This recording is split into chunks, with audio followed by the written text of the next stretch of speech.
વાટકામાં કપાસનો બીજ લઈને બતાવું કે આપણે કેટલો કપાસ તેમાં વધ્યો છે સોંપતા. સરકારે ટેકાના ભાવ જાહેર કરી દીધા છે કપાસમાં. તો કેમ છો બધા મજામાં? તો જો હાલ તો આપણે જ્યાં કપાસ પાયો છે તે ભાગમાં હું આવ્યો હતો કપાસમાં આંટો મારવા માટે. તો આપણે બધો જ કપાસ સોંપી અને પાઈ નાખ્યો છે. અને જો આપણે જે બિયારણ લાવ્યા હતા તે અહીંયા તેની થેલી ટેગાયેલી છે. તો આપણે જોઈએ કે કેટલો કપાસ વધ્યો છે. આપણે 900 ગ્રામ જેટલો 2 પેકેટ કપાસ લાવ્યા હતા અને સોંપી અને કમ્પ્લીટ પાઈ પણ નાખ્યો છે. તો હું તમને બતાવું કે આપણે જે કપાસ સોંપ્યો તેમાં 900 ગ્રામમાંથી કેટલો કપાસ વધ્યો છે. તો જો આ રહ્યું તે પેકેટ, આપણે જે 2 પેકેટ લાવ્યા હતા એમાંથી જો એક સોંપી નાખ્યું હતું અને આ બીજું પેકેટ તોડ્યું છે. તો હું તમને આ રહ્યો વાટકામાં કપાસનો બીજ લઈને બતાવું કે આપણે કેટલો કપાસ તેમાં વધ્યો છે સોંપતા.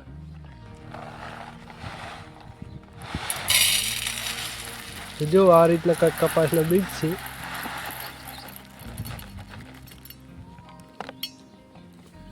તો જો બેગ તો ખાલી થઈ ગયું છે. તો આટલો કંઈક કપાસ વધ્યો છે. આપણે જે કપાસ આ ભાગમાં સોંપ્યો આટલા ભાગમાં તેમાંથી આટલો વધ્યો છે. હશે કંઈક 200 ગ્રામ જેટલો હશે કપાસ. તો આપણે જે 2 પેકેટ લાવ્યા હતા તે ટોટલ 900 ગ્રામ હતો. તો 150 થી 200 ગ્રામ જેટલો આ કપાસ આટલો વધ્યો છે. તો આમાં 700 ગ્રામ જેટલો કપાસ સોંપાણો છે. અને જે આ કપાસ વધ્યો તે તેનો પણ આપણે યુઝમાં લઈ લેશું. કેમ કે જે આપણે કપાસ વાવ્યો તે અમુક બીજ તેમાં પણ ખરાબ આવી શકે. એટલે અમુક જગ્યાએ જે ઉગે નહીં, જે જગ્યાએ ખાલી પડી રહી તે જગ્યાએ આપણે કપાસ કમ્પ્લીટ ઉગીને 2 પાદળે નીકળી જાય પછી આપણે પાણી આલવાનું થશે તે વખતે આપણે ખાલી જગ્યામાં આરે જે વધ્યો તે કપાસનો બીજ સોંપી નાખશું. આ થેલી અહીંયા જે મોટર પડી તે આપણે ટીંગાડી દઈએ અને પછી આપણે ઘેર જઈશું તારે ઘેર લેતા જઈશું. આપણે અંદર જઈને આંટો મારતા આવે કે કઈ રીતનું પીક થયું છે. આપણે બધો જ કપાસ જે કાલે સોંપ્યો હતો, આજે સોંપ્યો હતો અને કાલે પણ થોડું પાઈ નાખ્યો હતો અડધો ભાગ અને આજે પાયો છે.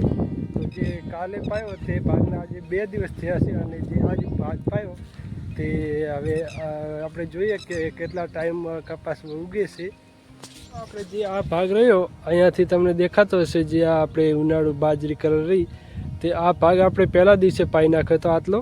તો ત્યાં હજી કપાસ નથી નીકળ્યો કેમ કે ત્યાં 2 દિવસ થઈ ગયા છે પરંતુ હજુ સુધી કપાસ નથી નીકળ્યો.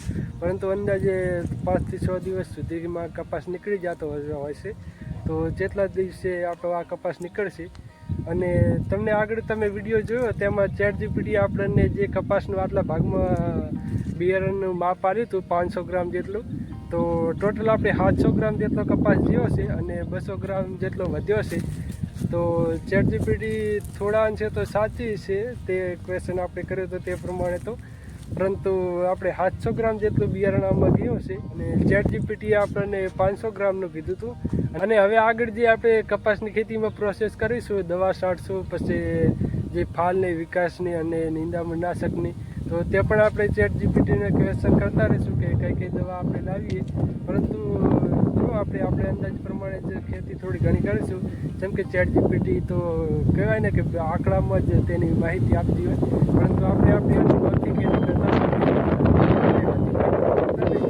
કેમ કે જો તમને તે વિડીયો મેં શૂટ કર્યો ત્યારે જ મેં તમને કીધું હતું કે હું 900 ગ્રામ જેટલું બિયારણ લાવ્યો છું. આપણે ChatGPT તો આપણને 500 ગ્રામનું જ કીધું હતું, પરંતુ તો હું 900 ગ્રામ લાવ્યો હતો તેમાંથી 700 ગ્રામ જેટલું સોંપાણું છે અને 200 ગ્રામ જેટલું વધ્યું છે. ત્યાં પણ આપણે જે ગેપ પડશે અમુક આવી જાય ને એવા દાણા જે કપાસના બિયારણમાં જે ના પણ ઉગે એવા કબીજ આવી જાય તો તેમાં પૂરતું થઈ જશે આપણે જે 200 ગ્રામ જેટલું બિયારણ વધ્યું છે.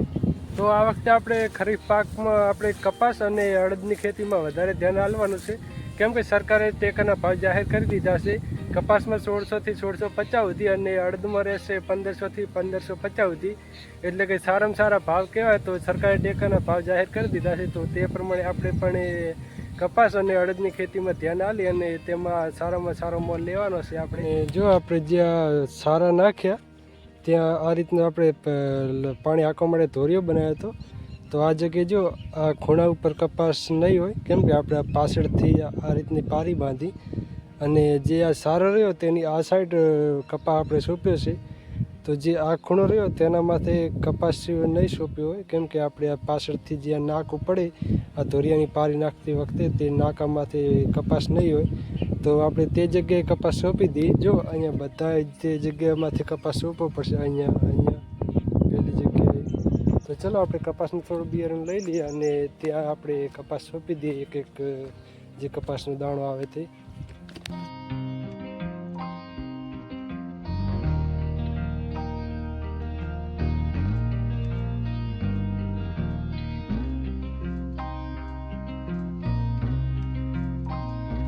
આ જગ્યાએ જ્યાં ધાપલો લગાવતા હતા, અહીંયા જે આપણે અહીંયા રચકા બાજરી રહી ત્યાં, તો જો આપણે આ છારા નાખતી વખતે ટ્રેક્ટરને નડે નહીં એટલે આપણે ધાપલા ઉખડીને સાઈડમાં લગાવી દીધા હતા.